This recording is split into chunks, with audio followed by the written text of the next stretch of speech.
Right, next project is a British light tank Mark 6B, marking it for North Africa. To a company called Vulcan, I'd never heard of before or since, but I used to have one of these, a dinky toy one. That must have been my dad's from years ago, dark green.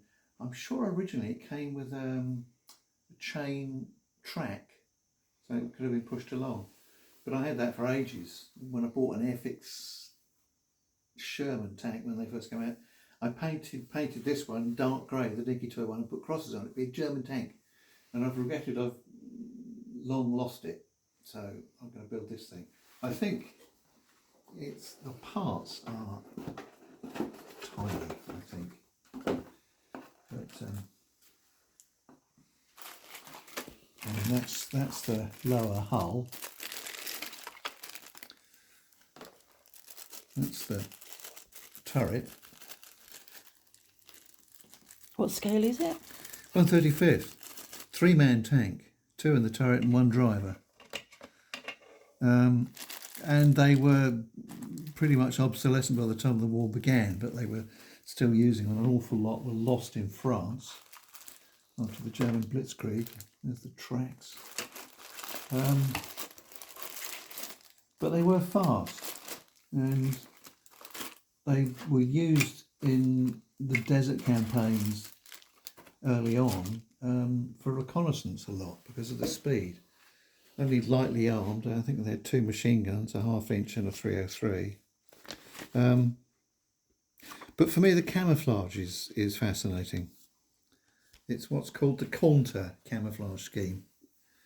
There are some pictures in here, not terribly useful, but it's an interesting colour scheme. Don't think it was in use for that long, actually. But there's a set. Where are they? There, British contour colours, but applied in quite a geometric pattern, which should be a little bit challenging, rather fun. There we are. That's all. There's a... Yeah. I'm not convinced that's correct. Certainly a blue in it, or there was in some, but not shown there. I'm going to use those colours, but that's an alternative. But on here, that shows it blue. It's quite blue. But it's a colour scheme that isn't well documented, I think. No. So it's difficult to find, authoritative. That's the camouflage you would have had in France in 1939-40. That's the camouflage it had on Malta. Oh, very common camouflage on Malta for the stonework and the bricks. So it's an interesting colour scheme. I think that was all. So that should be fun.